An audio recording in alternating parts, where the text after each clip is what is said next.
ASBL వారి శ్రీరామనవమి కళ్యాణ మహోత్సవం సింగర్ సునీత గారి మధురగానంతో మార్చి 27 సాయంత్రం 5:30కు బుక్ మై షోలో మీ ఉచిత పాస్ ఇప్పుడే బుక్ చేసుకోండి. నమస్తే, వెల్కమ్ టు సుమన్ టీవీ. నేను యాంకర్ సిరి. ప్రస్తుతం మనతో పాటు ప్రముఖ జ్యోతిష్య పండితులు సుభాష్ శర్మ గారు ఉన్నారు. ఆయనతో ఒకసారి మాట్లాడతాం. గురుగారు నమస్కారం. శ్రీమాత్రే నమః. గురుగారు, శ్రీరామనవమి రోజున ఏ పూజ చేస్తే అప్పటి నుంచి ఇంకా జీవితం మారిపోతుంది అని మనం అనుకోవచ్చు? అలాంటి పూజ ఏదైనా ఉందా గురుగారు? తప్పకుండా తెలియజేస్తున్నాము. ముందు వీక్షిస్తున్న ప్రేక్షకులందరికీ శ్రీమాత్రే నమః, శ్రీ గురుభ్యో నమః. పూజ చేస్తే లేదు ఇంకేదైనా చేస్తే జీవితం మారడం అనేటటువంటిది ఎక్కడా కూడా ఉండదు. అంటే భగవంతుని యొక్క తత్వంలో ఏంటి అని అంటే కనుక పుణ్యకార్యాలు చేయడానికి పర్వదినాలు కొన్ని వస్తాయి. అందులో శ్రీరామనవమి ఒకటి. మానవుడిగా మనం మనుషులుగా పుట్టినందుకు మన విధి నిర్వహణలో ఒక భాగంగా భగవత్ ఆరాధన చేసుకుంటే తప్ప మనకు రాబోయేటటువంటి ఆపదలు కానీ రాబోయేటటువంటి విపత్తులు కానీ ఆగిపోయేటటువంటి అవకాశమే ఉంటుంది తప్ప జీవితం ఎప్పుడూ కూడా మనిషి జీవితంలో కష్టము దుఃఖము బాధ అనుభవించకుండా ఏ జీవి కూడా ఉండదు. గుర్తుపెట్టుకోండి. అవి అనుభవిస్తేనే దాని తర్వాత సుఖము సంతోషము అదృష్టం యొక్క విలువలు తెలుస్తాయి. నీకు ఈ బాధ దుఃఖం లేకపోతే వాటి విలువ నీకు తెలియదు. అందుకే రాముడు సైతం కూడా కష్టాలు పడ్డవాడే, సీతాదేవి కష్టాలు పడ్డటువంటి వారు. ఇలా త్రేతాయుగంలో చూసుకుంటే ప్రతి ఒక్కరు కష్టాలు పడిన తర్వాతనే దాని తర్వాతనే సుఖాలు అనుభవించారు. అందుకే మనిషి జీవితంలో కష్టము ఎంత అవసరమో సుఖం కూడా అంతే అవసరం. కష్టం లేకుండా సుఖం రాదు, సుఖం లేకుంటే కష్టం అనుభవించలేము. కనుక రెండూ కూడా సరిసమానం. కాబట్టి జీవితం మారేటటువంటి విధానాలు ఉండవు. కానీ నేను ఒకటే చెప్తాను, శ్రీరామనవమి పర్వదినము రోజున చక్కగా ప్రతి ఒక్కరి ఇంట సీతారాముల యొక్క కళ్యాణాన్ని ఆచరించేటటువంటి ప్రయత్నం చేయండి. లేదా సీతారాముల యొక్క వ్రతం అనేటటువంటిది ఒకటి ఉంటుంది.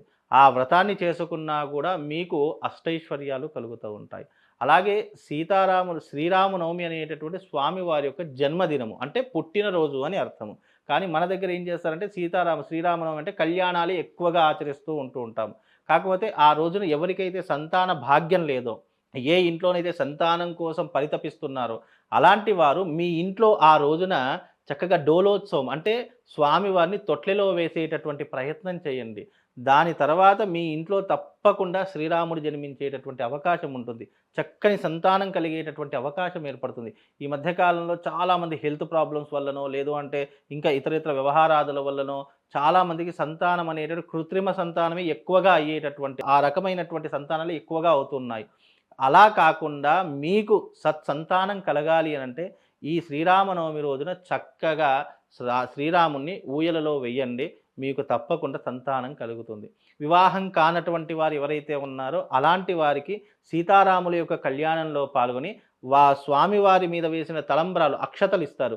ఆ అక్షతలు తీసుకొని మీ ఇంట్లో ఒక ఎర్రబట్టలో కట్టేసి మీ ఇంట్లో పెట్టుకోండి. తొందరగా వివాహం అయ్యేటటువంటి అవకాశం, మీ ఇంటి యందు శుభకార్యం జరిగేటటువంటి యోగం కలుగుతుంది. ఈ రకమైనటువంటి ధర్మ కార్యక్రమాలలో పాల్గొంటే తప్పకుండా మనకు కూడా ధర్మం అనేటటువంటిది కాపాడుతుంది. అప్పుడు ఐశ్వర్యాలు కలుగుతాయి, ఆనందం కలుగుతుంది. అన్నిటికంటే మిన్న ఆనందం అనేటటువంటిది కలుగుతుంది. ఆనందానికి మించిన ఐశ్వర్యం ప్రపంచంలో ఏది లేదు. కాబట్టి నీ జీవితంలో సంతోషము ఆనందం ఉండాలి అని కోరుకో. ఐశ్వర్యం అనేటటువంటి నువ్వు ఎంత కష్టపడితే అంత ఐశ్వర్యం వస్తుంది. కష్టే ఫలే లక్ష్మి అన్నారు. అందుకే జీవితంలో కష్టపడి డబ్బు సంపాదించండి, కష్టముతోనే ధనవంతులు అవుతారు. కానీ ఇలా చేస్తే ధనవంతులు కారు. కాకపోతే ధనం సంపాదించడానికి పుణ్య కార్యక్రమాల్లో పాల్గొంటే, ధర్మ కార్యక్రమాల్లో పాల్గొంటే ఆ ధర్మం మనల్ని అదృష్టం వైపు నడిపిస్తుంది.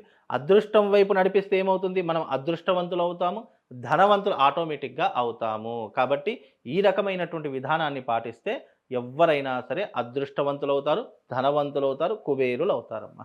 అలాగే గురుగారు, ధన్యవాదాలు. శ్రీమాత.